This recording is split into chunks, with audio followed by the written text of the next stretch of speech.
Roissy. Nous sommes sur le départ pour un voyage de nuit de 10 heures vers le Moyen-Orient.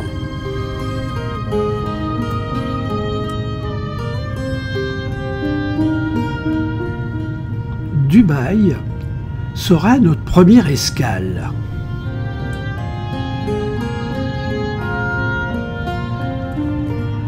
Le redécollage pour Mascate nous permettra de survoler la ville et de repérer des lieux que nous visiterons dans une douzaine de jours.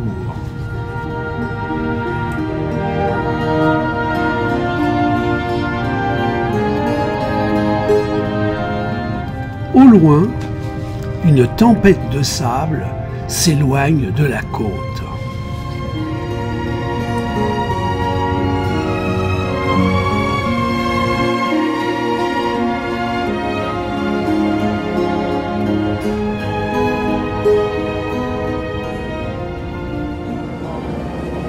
Mascate, capitale du sultanat d'Oman, peuplée de 5,2 millions d'habitants.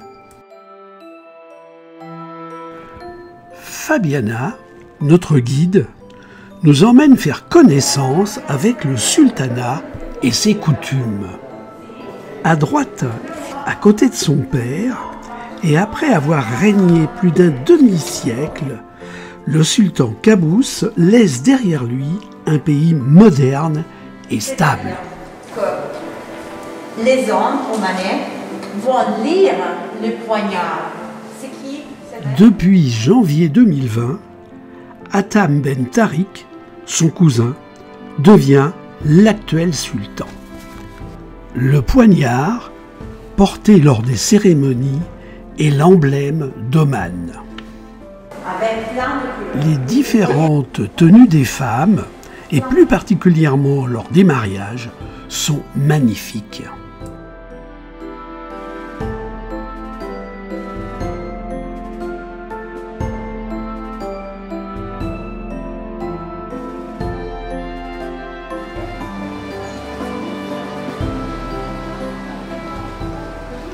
Sur la route du Palais Royal Al-Alam, nous rencontrons une famille de touristes omanais.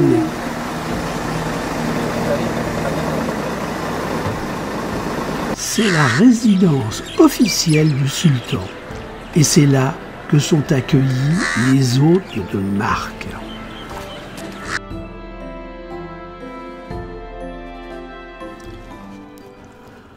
En faisant le tour de la résidence, nous atteignons une anse protégée par deux anciens forts portugais du XVIe siècle.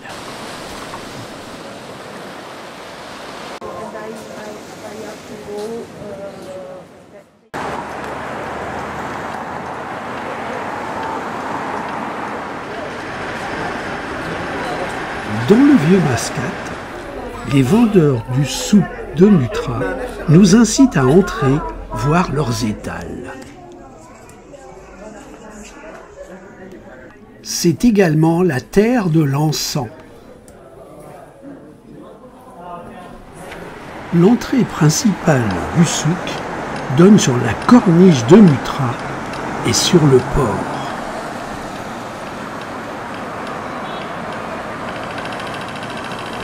Notre présence à Mascate est motivée par un périple sur la partie nord d'Oman et de poursuivre vers l'ouest en direction des Émirats arabes unis, d'Abu Dhabi et Dubaï. Pour l'instant, nous roulons vers Barka.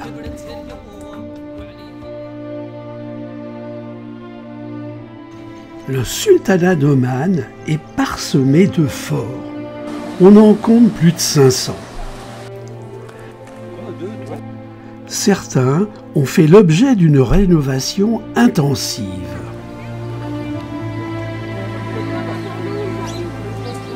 Celui-ci est en fin de rénovation et donc fermé. Les autochtones aussi ont trouvé porte close.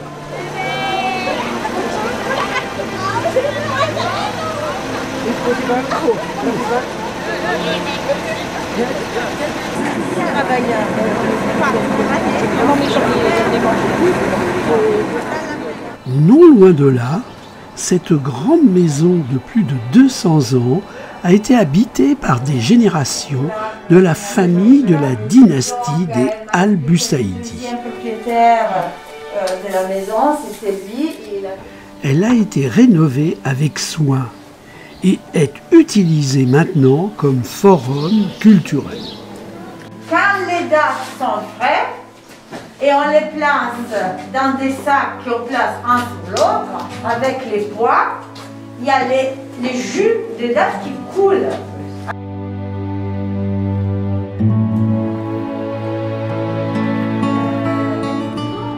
Nous déjeunerons dans un de ces bâtiments.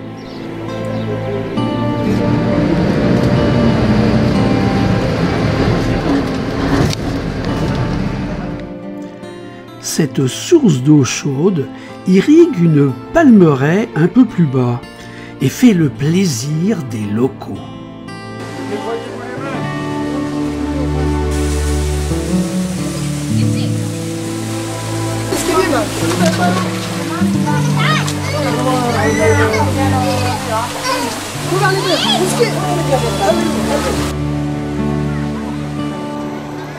De nombreuses familles viennent pique-niquer et on nous offre même des brochettes.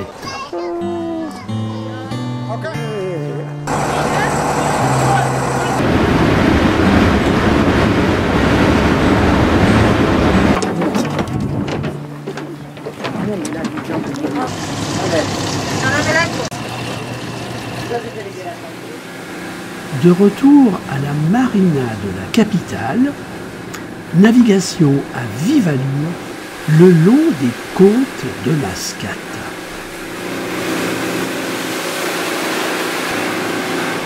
Poussée par les 500 chevaux des moteurs, la houle ne nous laisse pas au sec.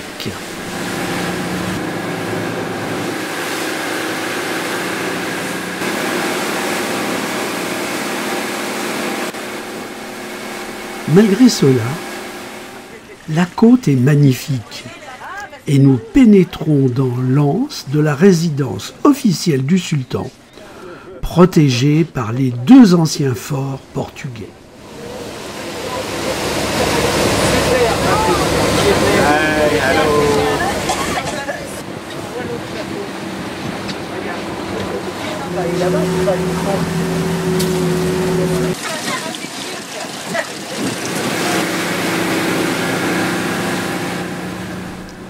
Au loin, des pétroliers qui nous rappellent que nous sommes à côté du détroit d'Ormuz, passage sensible entre Oman et l'Iran.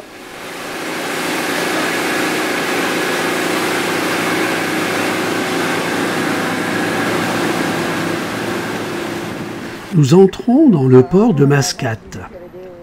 Juste en face, le souk de la vieille ville.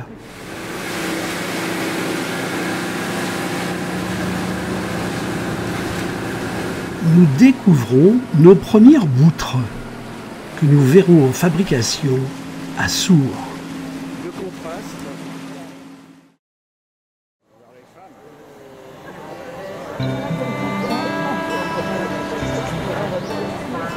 De bon matin, ces dames sont prêtes pour visiter la grande mosquée de Mascate.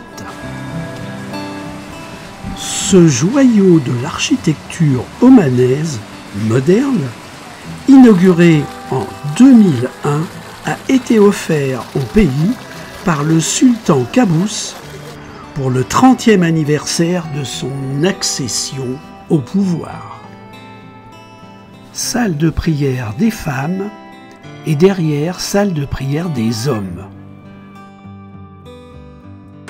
Et les portes aussi, c'est des portes traditionnelles, mais les bois, c'est toujours importé. Regardez, il y a des écrans, droite à gauche, pour laisser la possibilité aux femmes qui seront ici d'avoir la prière avec les imams. les humains ne peuvent pas rentrer parce que c'est un homme. Très fréquentée, surtout lors de la prière du vendredi, cette mosquée peut accueillir 20 000 fidèles. La salle de prière principale est de toute beauté. Son tapis persan mesure 60 mètres par 70 mètres, ce qui en fait le deuxième plus grand tapis tissé à la main du monde. Il aura fallu 4 ans à 600 ouvrières pour le réaliser. Le mihrab est admirable. Ils ne savent pas quoi faire. Remarquez, dans votre chambre, à partir de hier et prochainement, vous allez trouver tous les temps un petit signal pour la direction de la Mecque. Et dans votre chambre, il y aura toujours un petit tapis. Celui-ci est bien trop grand pour notre chambre.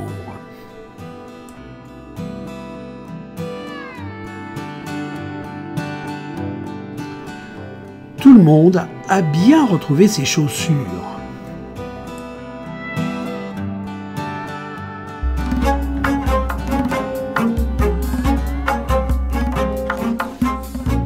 Nous quittons la capitale vers l'est pour rejoindre la pointe extrême de la péninsule.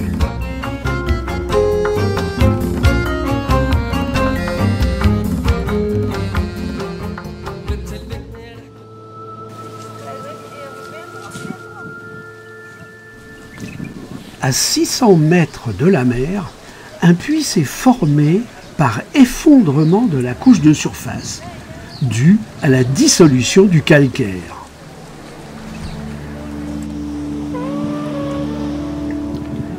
Dans le fond du puits, l'eau est translucide avec des effets turquoises.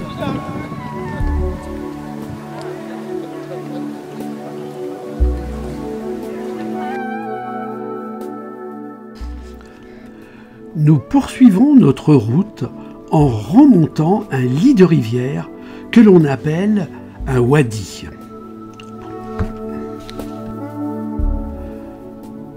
Souvent sec, mais avec de fortes précipitations en montagne, il peut connaître des crues spectaculaires.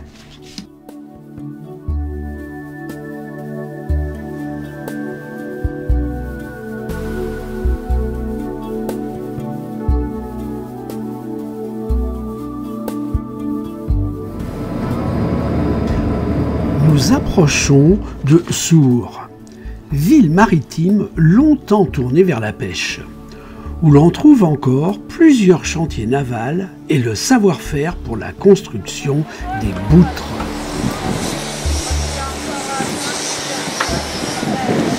Le travail du bois se pratique encore manuellement et les ouvriers indiens y apportent leurs compétences.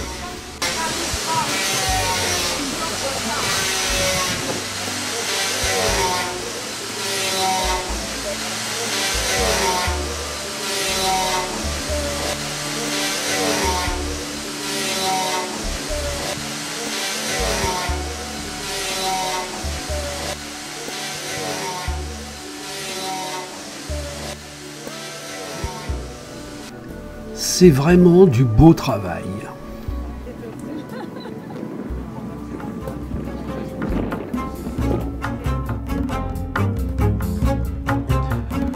Nous approchons de la pointe la plus occidentale de la péninsule arabique.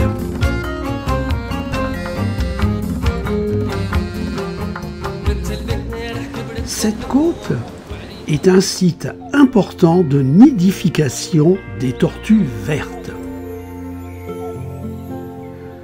Plus de 20 000 tortues femelles reviennent chaque année sur les plages où elles sont nées pour pondre leurs œufs. Vers 22 h, nous partons à pied le long du littoral avec un ranger de la réserve pour tenter d'apercevoir une femelle sur la plage. Le sable était trop tassé. La ponte ne se fera pas ce soir. Elle reviendra demain.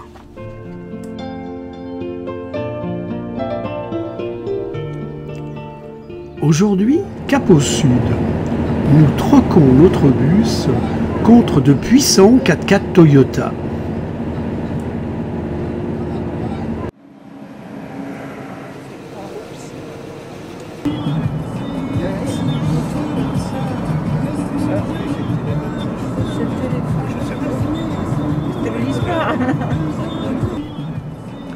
Nous roulons en direction d'un wadi, à 600 mètres d'altitude, où un bassin naturel s'est formé dans un décor magnifique.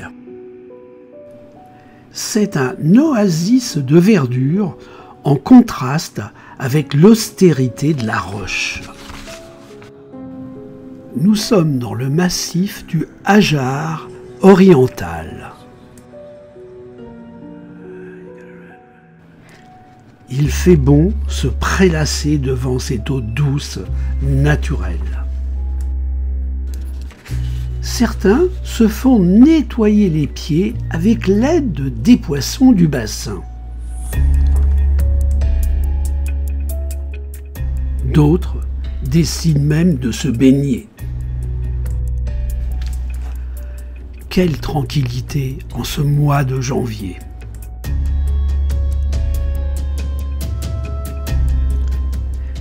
Les chauffeurs nous rappellent, nous avons de la route à faire pour rejoindre le désert.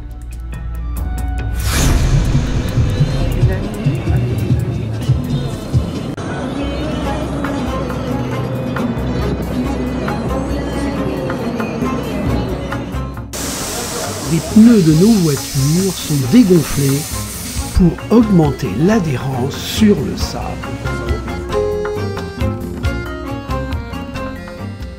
Nous entrons dans le désert de Waiba Sand, qui s'étend sur 180 km vers le sud.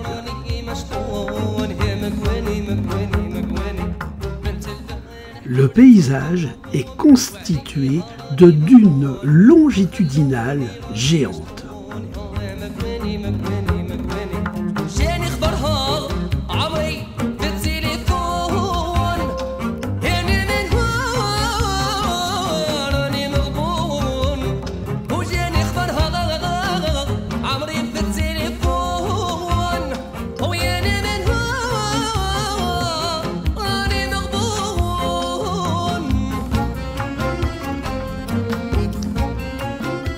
Après plusieurs dizaines de kilomètres, nous atteignons un camp où nous passerons la nuit.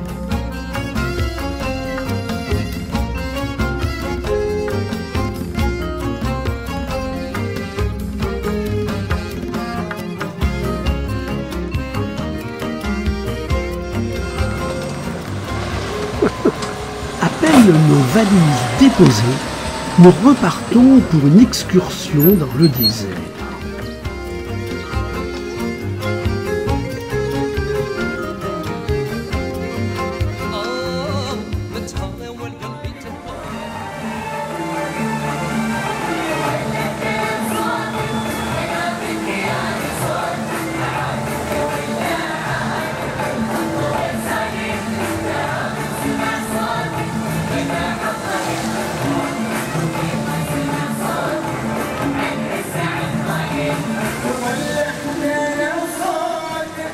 C'est beau. Les dunes se succèdent, de plus en plus hautes, et les descentes qui suivent, très périlleuses.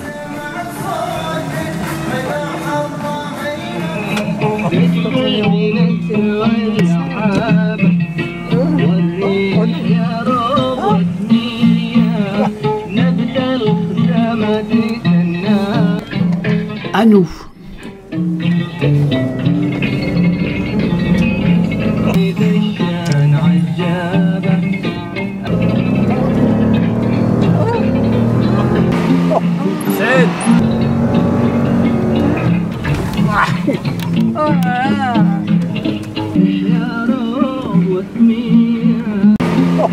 سعيد هنا طيب على نتشوف نروحنا.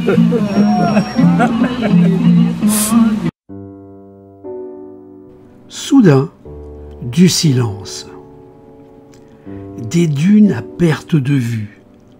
C'est grandiose.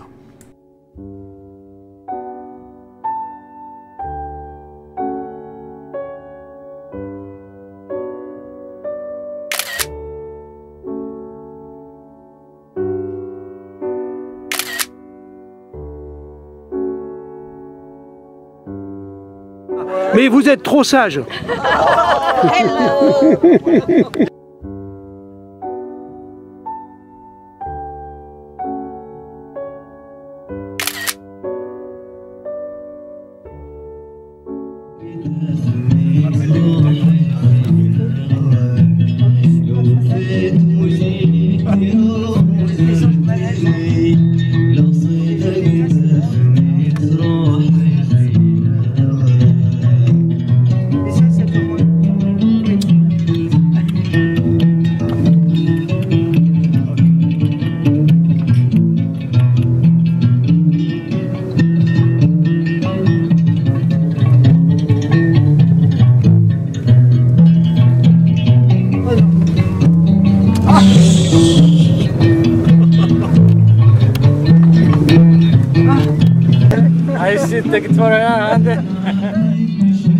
Les chauffeurs cherchent un point de vue pour assister au coucher du soleil.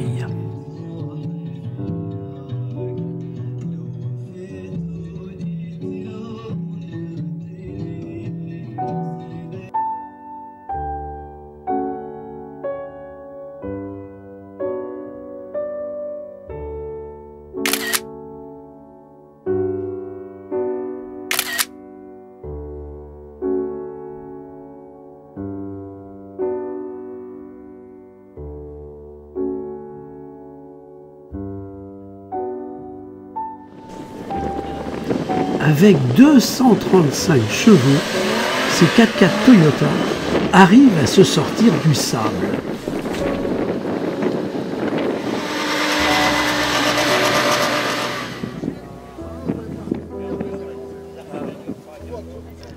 Un vent de sable s'est levé.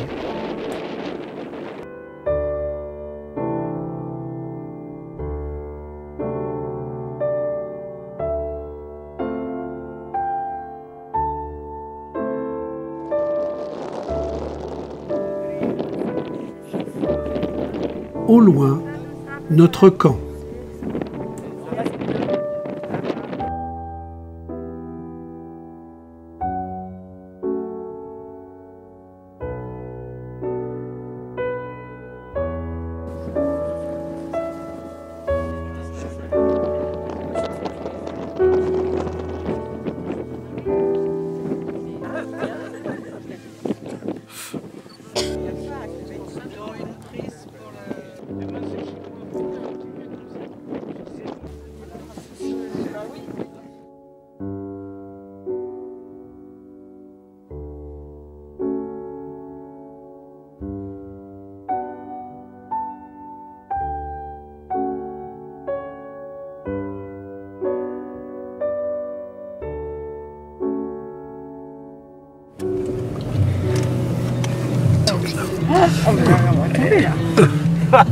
Arrête, tu vas Oh là là, on en voit son pot d'échappement, dis donc.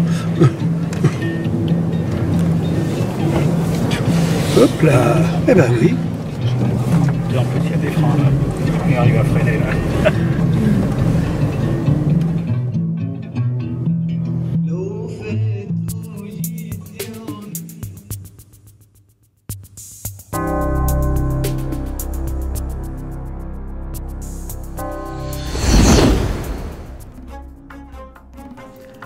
Après une bonne nuit dans le désert, nous repartons vers des routes plus praticables.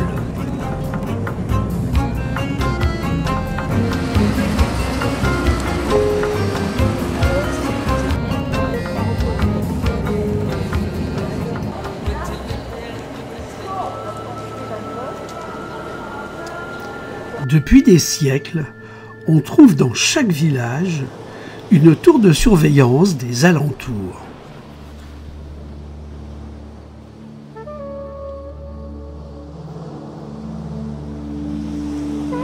Nous sommes vendredi et c'est jour de marché.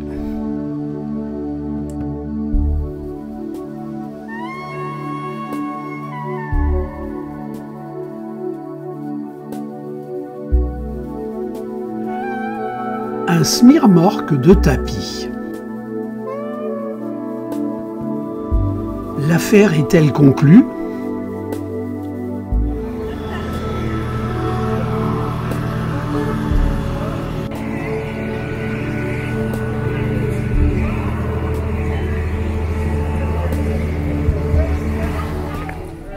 Beaucoup de femmes.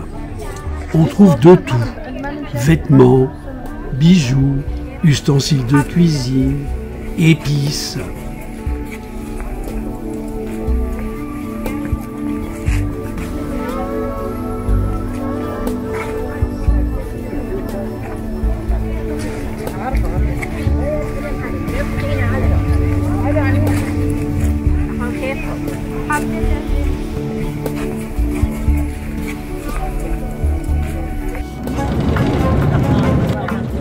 Nous roulons 180 km vers le pied du massif du Hajar occidental, le plus haut massif d'Oman.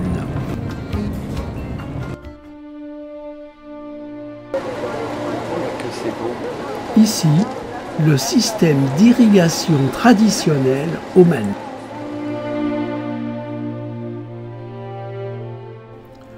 L'eau est puisée dans des sources souterraines pour irriguer les jardins agricoles et pour l'usage domestique. Et le bain des enfants.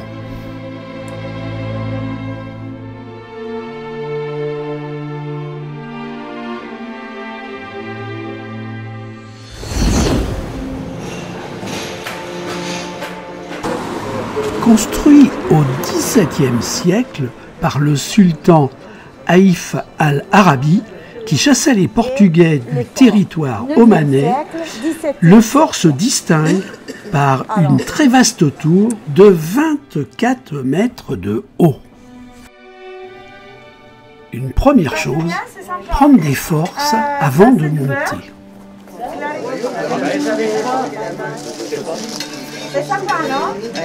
L'ascension de la tour est ponctuée de trappes et d'orifices par lesquels on déversait de l'huile bouillante pour repousser les indésirables.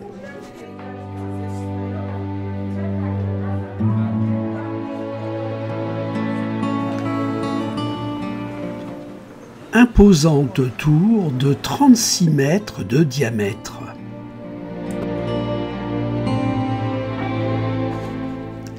Historiquement, Nizwa a toujours été le fief des poètes, des intellectuels et des guides religieux.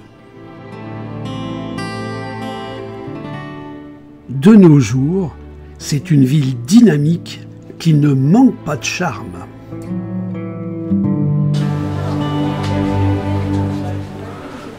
Autour du fort, boutiques et artisans s'activent sous les arcades.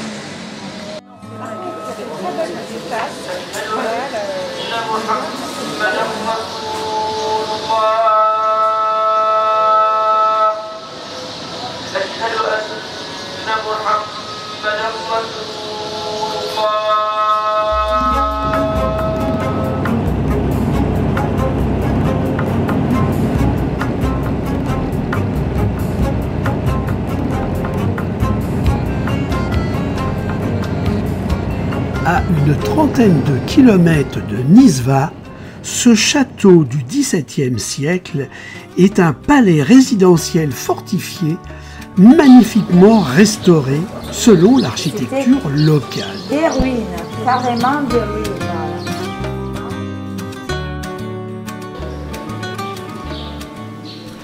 Avant de prendre de la hauteur, descendons à la cave de réserve de dattes.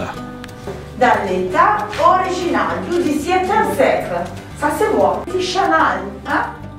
Les sacs de dattes étaient empilés et tassés afin que le jus coule.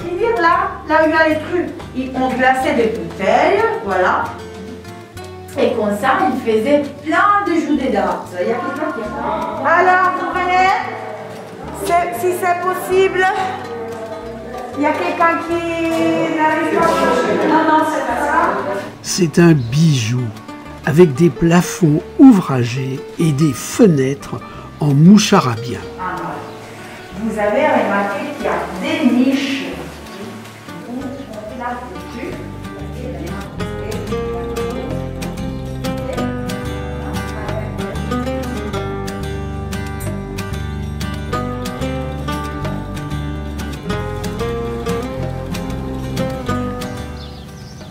De chaque côté, le fort est entouré d'une immense palmeraie.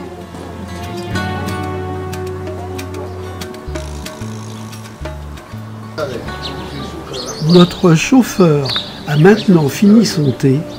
Nous roulons vers le fort de Bala. J'avais noté à Mascate qu'il y avait plus de 500 forts et forteresses sur le territoire omanais. Ici, c'est un ouvrage défensif du XVe siècle au pied du Djebel Agdar. Les bâtiments sont vides, mais tout est gigantesque.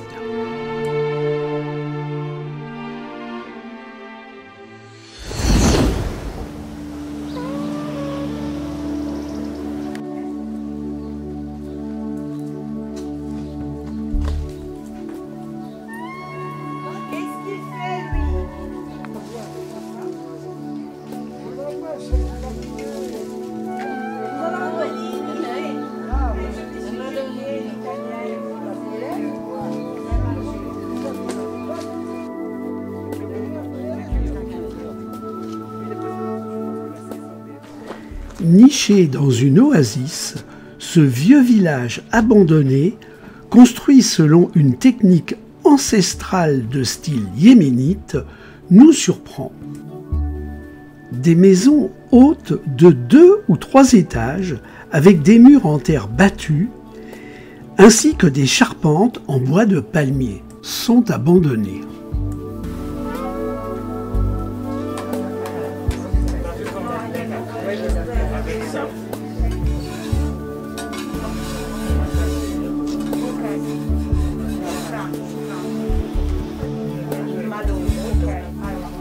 Et plein d'huile. Donc il y a de l'huile qui coule là, vous voyez.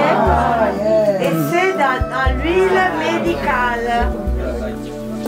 Alors elle est en train de gratter du bois de santal. C'est abandonné, il n'y a plus personne. Difficile à aménager pour une vie moderne, les habitants quittent le village et reconstruisent plus loin des maisons mieux équipées.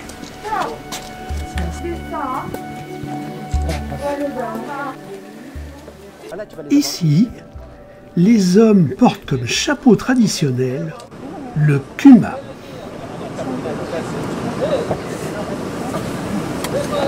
À la sortie du village, des 4x4 nous attendent pour un périple en montagne.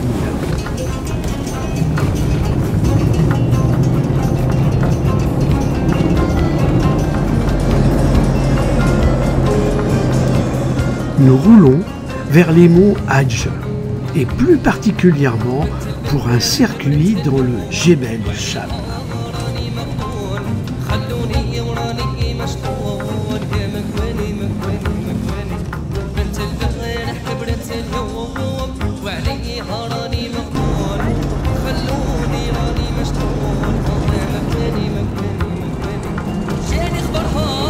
عمري بتزيني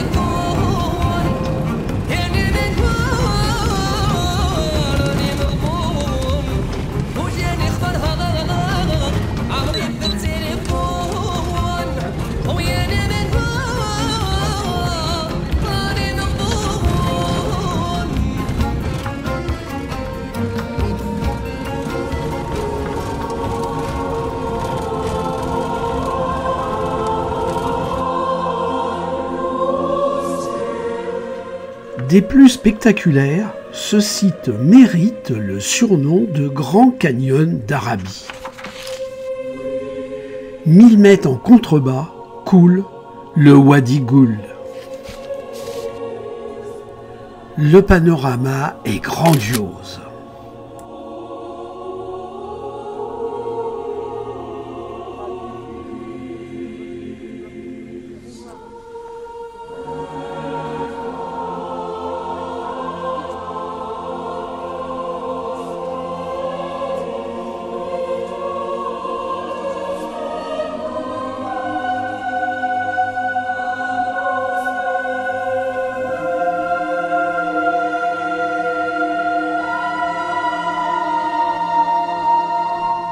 C'est le point culminant d'Oman.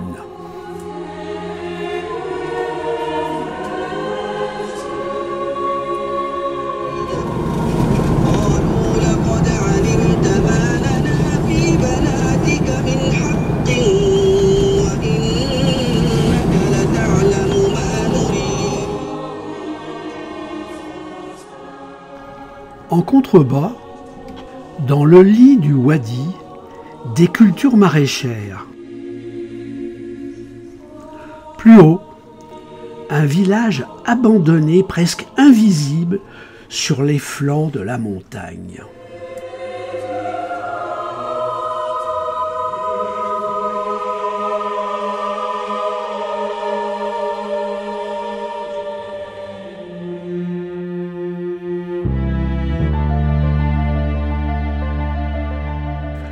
Sur plusieurs niveaux, ce beau village de Misfat al-Abriyen est constitué de maisons traditionnelles avec beaucoup d'escaliers et de plantations en terrasse.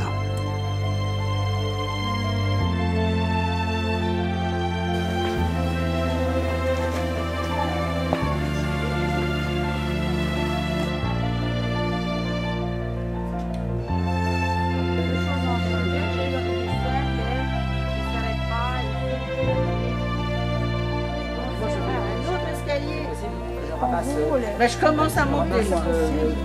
Marie-France. Hop. Ok,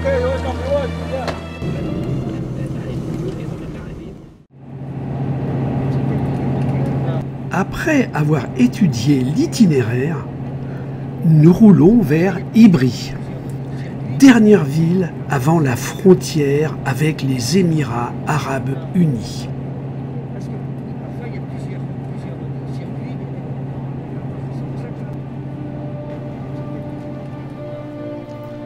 En surplomb de la ville moderne d'Ibri, un arrêt dans le village fortifié abandonné lorsque le système d'irrigation Falache s'est asséché il y a 50 ans.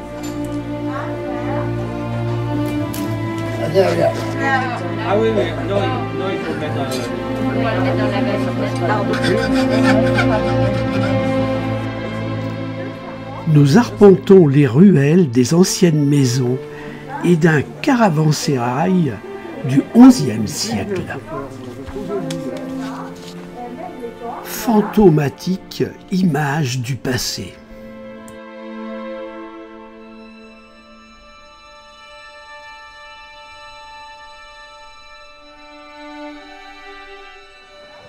Le Wadi al-Aïn est bien sec.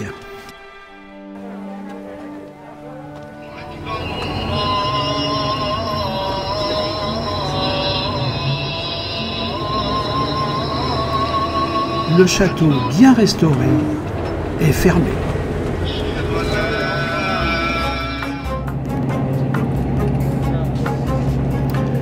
Il nous reste 250 km à parcourir avant la frontière et la ville d'Al-Aïn, aux Émirats arabes unis.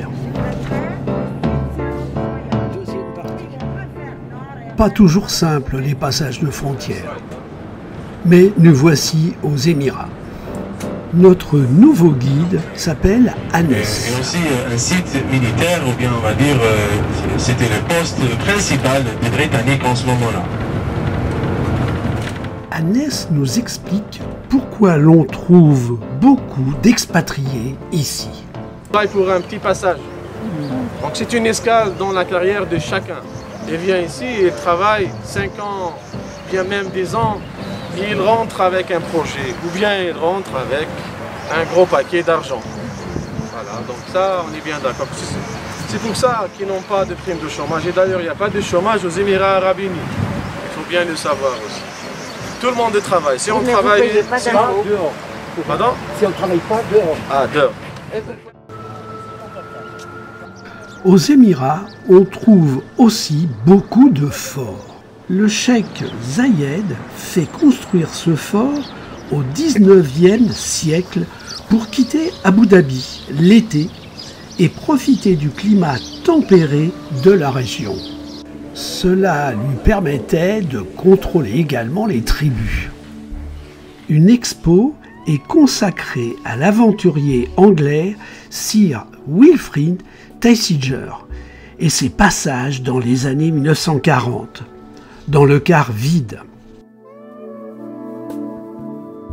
Pendant 2 siècles sous protectorat britannique, la découverte du pétrole dans les années 20 allait tout changer.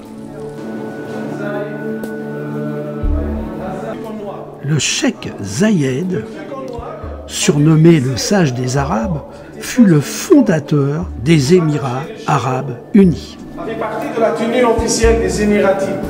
La Constitution de 1971 regroupe 7 Émirats en un seul État fédéral de 10 millions d'habitants, dont Abu Dhabi est la capitale et Dubaï concentre les activités commerciales.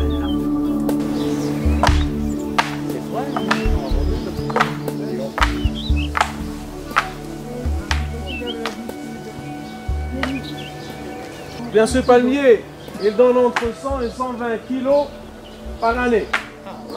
Voilà. Voilà. Et normalement, la durée de vie d'un palmier est jusqu'à 100 ans. Jusqu'à 100 ans, voilà.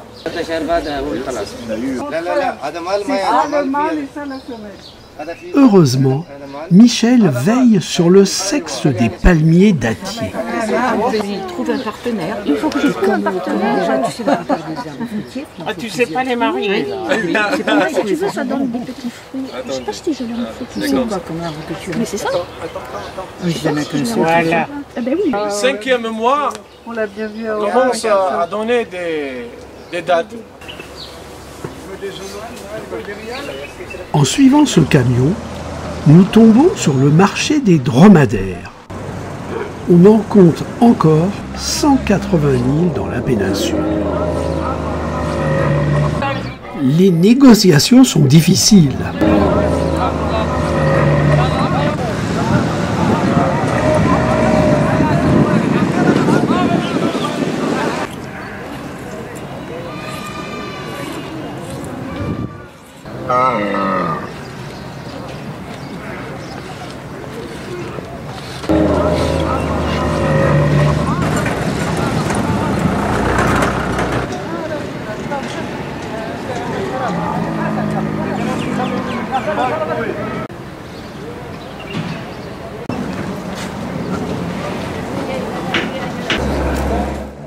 Yallah, un petit bisou et on y va.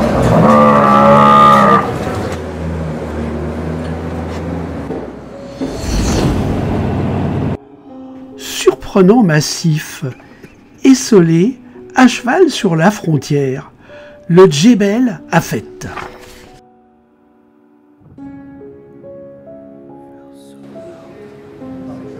Du restaurant de l'hôtel, la vue est magnifique, quoique troublée par la chaleur ou par un vent de sable.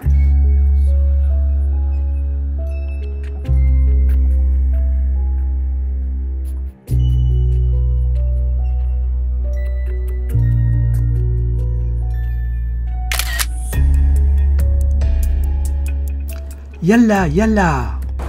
On a encore 180 km à faire pour nous rendre à la capitale.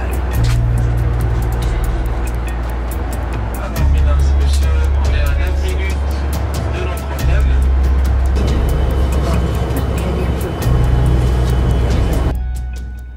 petit cocktail pour fêter notre arrivée.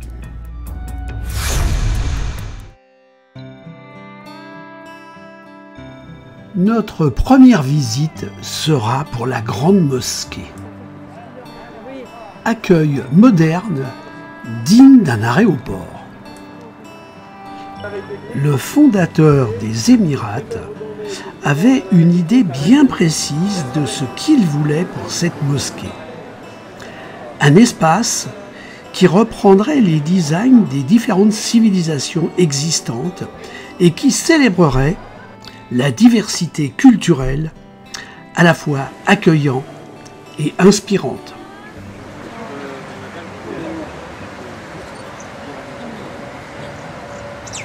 Et c'est un style aussi architectural de toute façon, ça n'a rien à voir avec la croyance.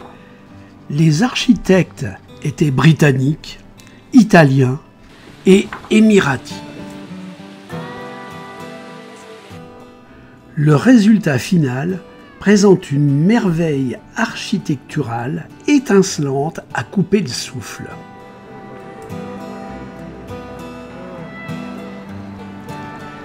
Cette mosquée de 2 hectares a tous les superlatifs. 4 minarets de 107 mètres de haut, un toit soutenu par plus de 1000 piliers, sans compter que 90 000 tonnes de marbre blanc ont été nécessaires pour son édification.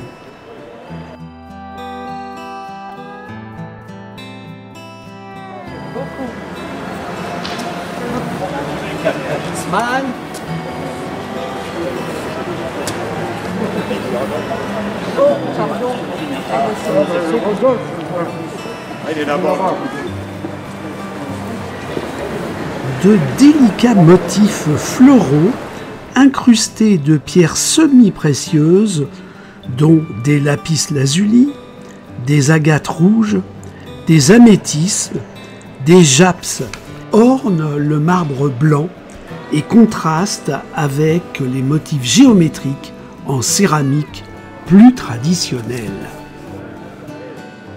Ces lustres, dont le plus grand pèse environ 11 tonnes, sont incrustés de cristaux Swarovski et de 40 kg 24 carats d'or galvanisé. Nous sommes donc le 27 juin 1443, d'après le calendrier arabe.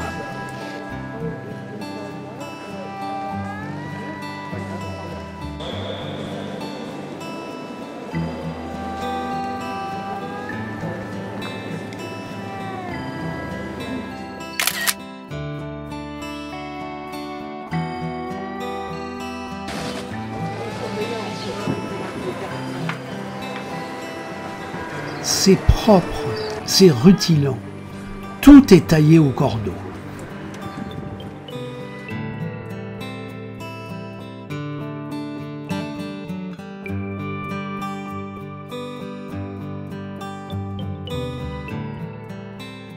De la nation, c'est le bureau de la présidence.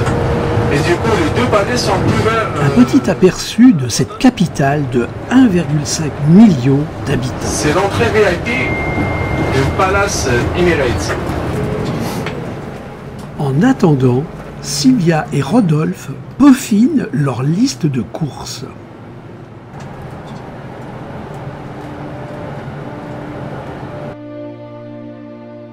Ce fort fut construit en 1760 pour protéger un précieux puits d'eau douce.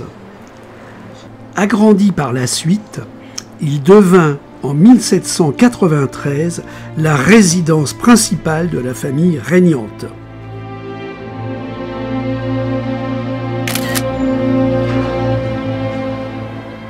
Il demeurera un palais royal jusqu'en 1966.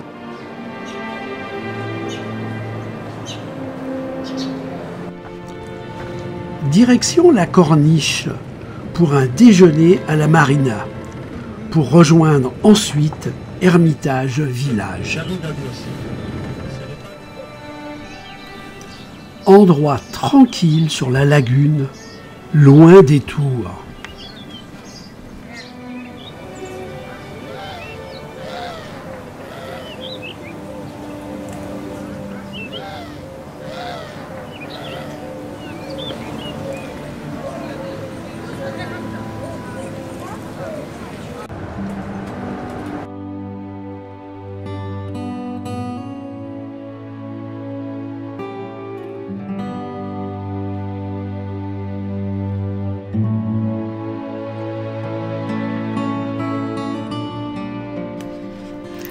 Dessiné par l'architecte Jean Nouvel, le dôme, ajouré de forme étoilée, semble flotter dans l'air.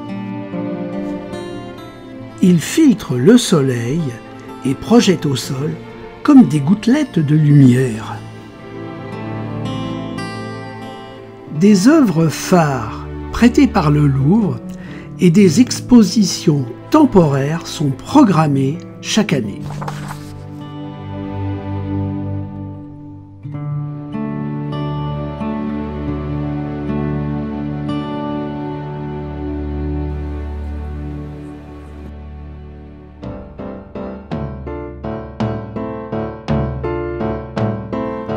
En route pour Dubaï.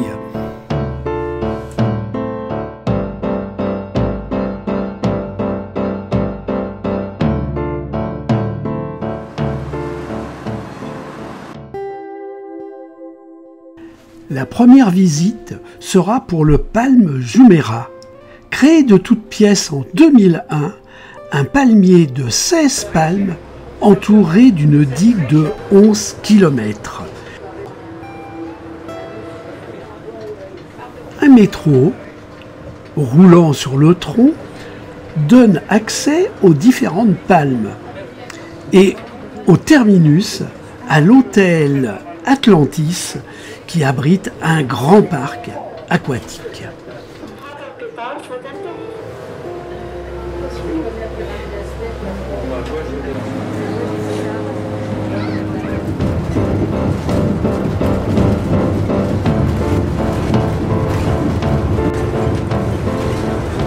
Suivons cette voiture rouge. Elle nous emmènera sûrement à l'hôtel Burj Al Arab, conçu en 1993, proclamé 7 étoiles, particulièrement reconnaissable à sa forme de voile géante.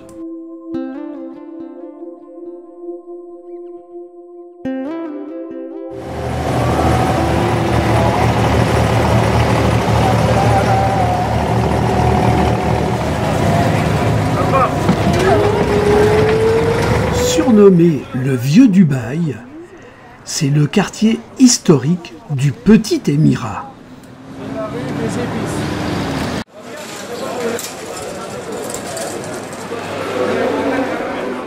Le célèbre souk de l'or attire beaucoup de monde.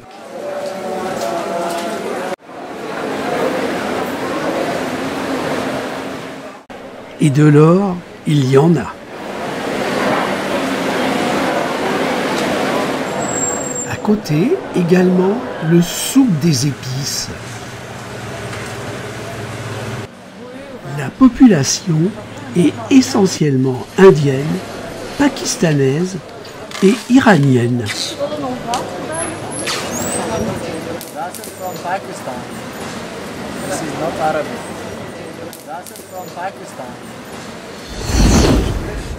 Cette Bentley verte nous emmène déjeuner à Bastakia, ancien quartier du 19e siècle, rénové avec ses maisons surmontées de tours à vent.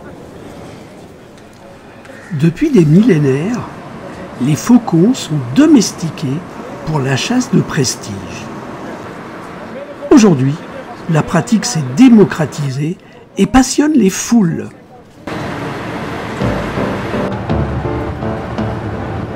Retour dans le Dubaï moderne.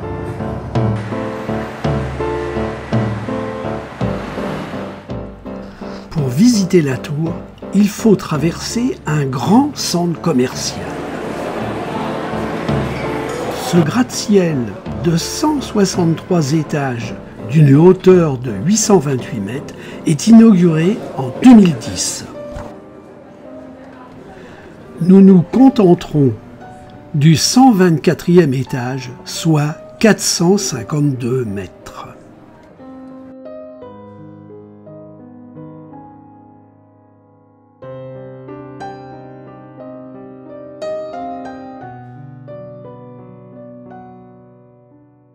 À nos pieds, un lac artificiel, un grand centre commercial, 19 tours et 9 hôtels.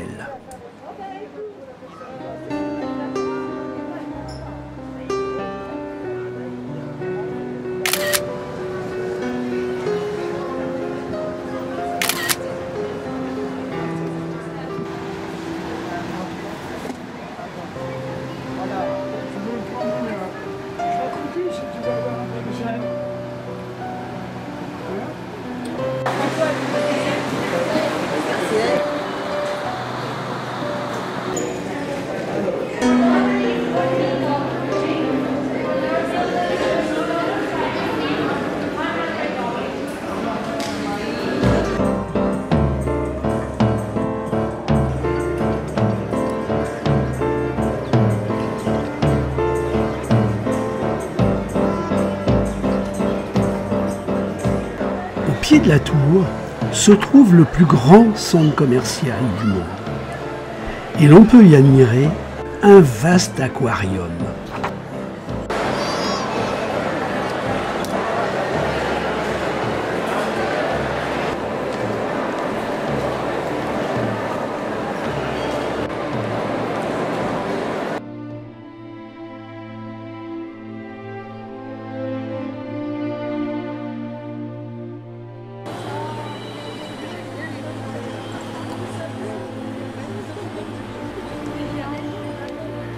Une promenade reposante à la marina de Dubaï, avant la visite de l'exposition universelle de demain.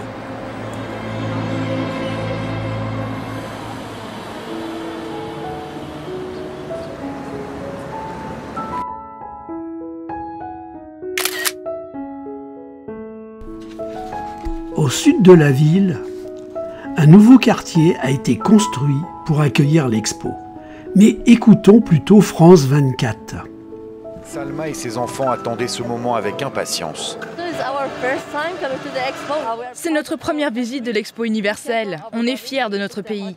On vient d'Abu Dhabi et on a réservé un hôtel et ce matin on était très heureux de venir. On s'est vite préparé et on est arrivé ici. Un des pays les plus riches au monde, les Émirats arabes unis ont vu les choses en grand. Plus de 7 milliards de dollars dépensés pour construire ce quartier de 4 km² au milieu du désert. L'exposition universelle Dubaï 2020 coïncide avec les 50 ans de la création du pays. Et les autorités veulent montrer les progrès accomplis. Une puissance économique et technologique tournée vers le monde. Si les ONG dénoncent le sort réservé aux voix d'opposition et aux ouvriers étrangers, les Émiratis comme Salma, eux, soutiennent leur régime, qui apporte stabilité et prospérité. Plus de 190 pays sont représentés ici avec des pavillons et des délégations pour promouvoir leur culture mais aussi les fleurons de leur industrie. Pour Dubaï, c'est une chance de peaufiner son image à l'international, mais aussi d'attirer de nouveaux visiteurs. Les autorités considèrent que plus des 3/4 des gens qui viendront ici seront des étrangers. Nous voici.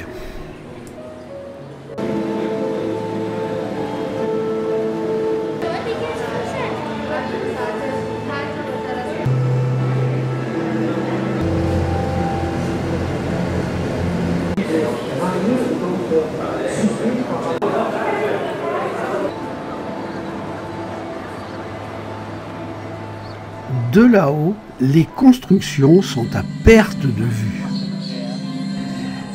Les Émirats arabes cultivent l'art du gigantisme.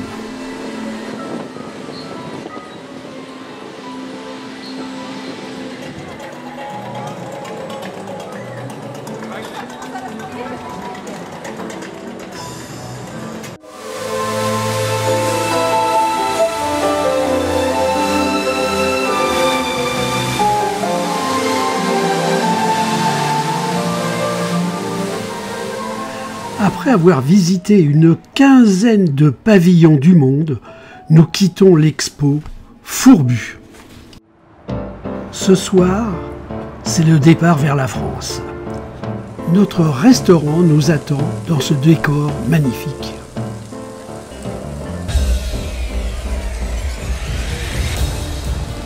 Le Burj Khalifa s'illumine de tous ses feux.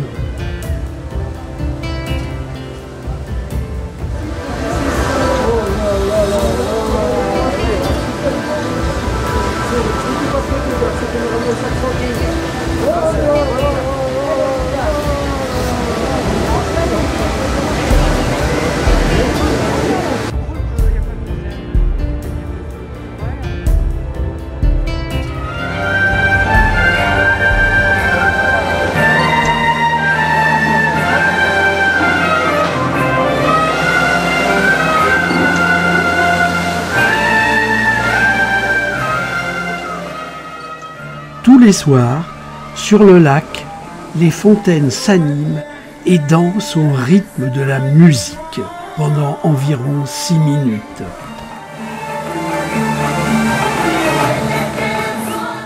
C'est féerique et bien fait. Je vous en laisse 2 minutes pour le plaisir.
C'est notre dernier repas dans la péninsule arabique.